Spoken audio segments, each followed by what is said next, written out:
Hello, my name is Dwarika Unial, and I'm Dean with Flame University in Pune. I'm here to talk about our experiences with mental health, considering what the world came to know about the tragic death of one of our favorite Bollywood stars, Sushant Singh Rajput. I think these are issues which keep coming back to us, and every time something of this sort happens, we start talking. I'm of the opinion that we don't talk enough. We don't talk about our own personal experiences with mental health. We don't talk about what's happening around us. Sometimes we shy away from it. Sometimes we are not very confident whom to confide in. So when Esha spoke to me about this particular initiative, I was very keen to speak to a larger audience about my personal experiences uh, as an educator, as a professor, as somebody who's been friends with a lot of people of across age groups.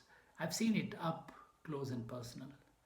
I've seen issues in my school days when a friend of mine, a batchmate of mine in grade 11 suffered nervous breakdown. She was so pushed into working hard for her 11th and 12th examinations that she ended up suffering nervous breakdown, and she could never recover from it. And it was a shock for us because for the first time in our consciousness we actually heard this word called nervous breakdown, and we just didn't know how to react to it. All we knew that she's under medication and she would not be able to join the school back. I left that school, and after a year or so I came to know that she jumped out of the balcony one day. We just couldn't realize what was happening.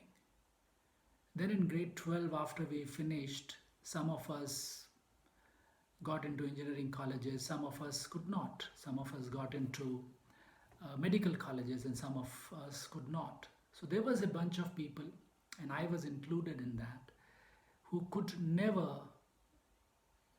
get into any engineering college. And that was a setback for a family. My parents always felt that I was good in education and I should have got it. There was also a friend of mine who was not that much good in studies, but his sisters were, and his mom was our teacher. And somewhere the kind of family pressure pulled him into a dark zone where we could not reach.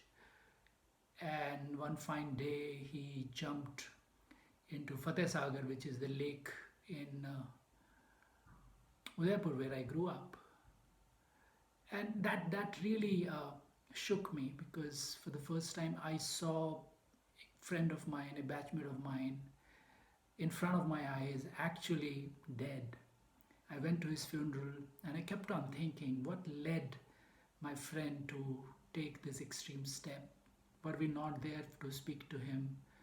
Maybe he was not confident enough. I think somewhere all of us face this dilemma of what's happening to us. Sometimes we don't get enough support system, sometimes we don't get enough friends, sometimes our parents don't listen to us, or they're unable to reconcile the fact that we are going through something. And these are the ages at young ages, which I see now in colleges, especially professional colleges, where there's a lot of pressure of studies, a lot of pressure to perform, there's a lot of pressure to get best of the jobs, a lot of pressure to be seen as an influencer, to be seen as the best performing person, and we keep moving up our expectations from ourselves. And sometimes when we are unable to fulfill our own expectations, and notwithstanding the other expectations coming from larger part of society, friends, family, teachers, professors, uh, relationships, I think we just break down. uh, and hence it is very critical to talk about it. None of us are as successful as people see of us to be. I've been asked multiple times, what makes you a successful professor or an educator or a dean? And I said, you just see my positions, you don't see how many times I've failed. I failed in every exam I wrote, which is every competitive exam I wrote. And I wrote 17 of them. I just couldn't clear any single of them. And I wrote all kinds of examination because somewhere I was just wanted to do certain kind of things, and I just couldn't. So I keep telling people that I'm a great guy in failing examinations, but somewhere they have taught me a lot. Each failure of mine, suppose that failure of mine has taught me to get up and look forward to something which is staring on my face. And I kept on picking up those pieces from each of these failures and made my life which I'm dealing with, which I love.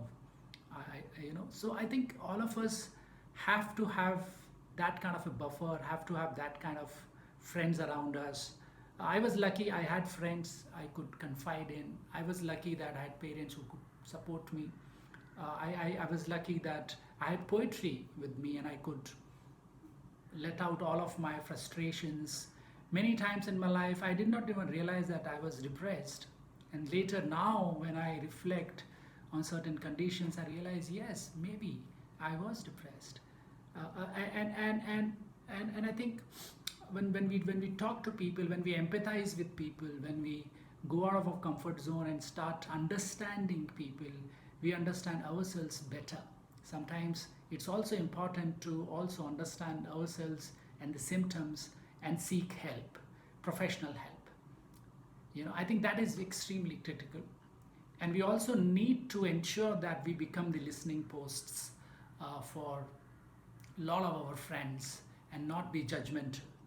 I think this whole post and the poetry I've written about is not to be judgmental and talk, but at the same time, more importantly, listen to our friends, listen to people, listen to our students, listen to anybody who reaches out to us, and even as a stranger, just listen.